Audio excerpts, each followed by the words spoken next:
Hello friends, another Sunday, another episode of Sunday Kehwa Sips on Kashmir Pen.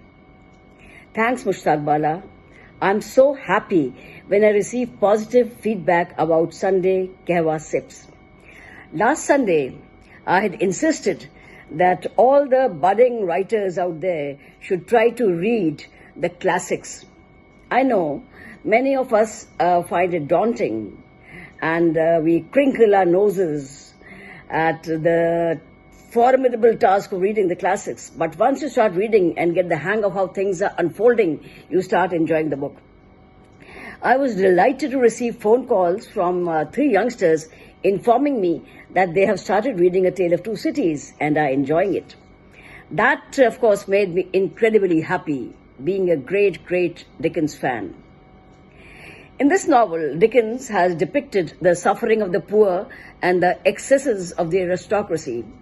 We find a portrayal of vast inequality between the French aristocracy and the poor peasantry. You'll be amused to know that I resurrected Madame Defarge in one of my books, O Hark, a long surreal poem of 100 pages. A long surreal poem of 100 pages, which fetched me the International Real Prize for Poetry instituted by Dr. Ampat Koshi, and people really loved it, and I was naturally very happy. So this Madame Defarge is the wife of Ernest Defarge, and this fictional character gripped my fancy, as I told you, when I had read the book for the first time in the 10th standard. We find her making her entry in chapter 5 of book 1, The Wine Shop. The wife of Ernest Defarge, who owns a wine shop, is a middle-aged woman who is always knitting behind the counter. During executions, the reader finds her knitting beside the guillotine. Her pattern of knitting is very scary. While knitting, she is actually documenting a list of people she wants to kill during the revolution. So if you'll allow me, I'm going to read a paragraph from this book, this old and tattered and tired but not retired book, my papa's book, A Tale of Two Cities. And it's all frayed, but the book is an all-time classic. So I'll just read a paragraph from this. Notwithstanding an unusual flow of company, the master of the wine shop was not visible. He was not missed, for nobody who crossed the threshold looked for him. Nobody asked for him. Nobody wondered to see only Madame Defarge in her seat, presiding over the distribution of wine, with a bowl of battered small coins before her, as much defaced and beaten out of their original impress as the small coinage of humanity from whose ragged pockets they had come.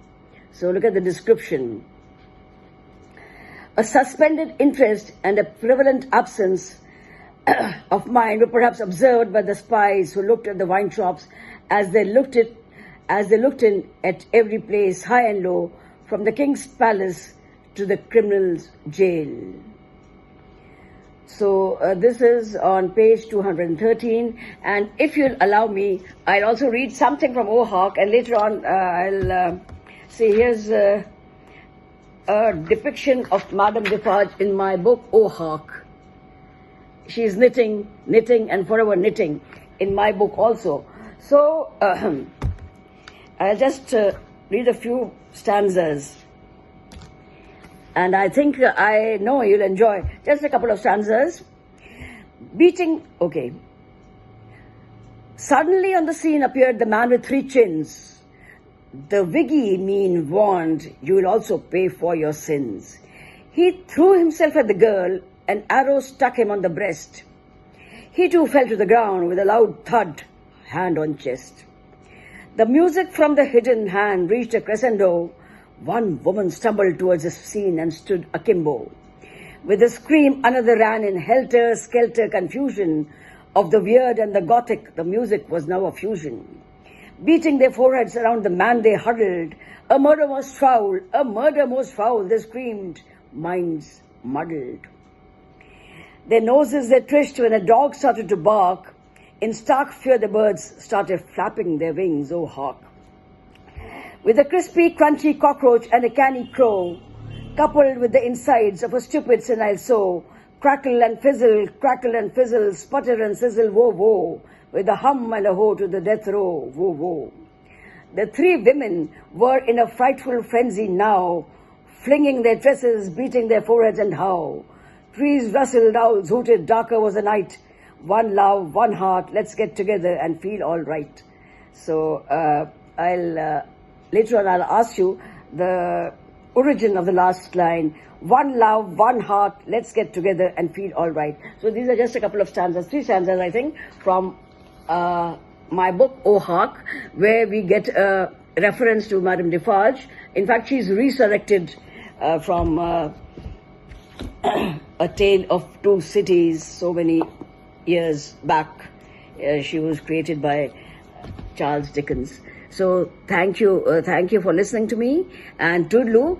Next Sunday I'll talk more about O Hark, and I think you will like it. Thank you so much. Toodaloo once again. Bye. It's very hot here and I'm perspiring, so I bid you goodbye and toodaloo.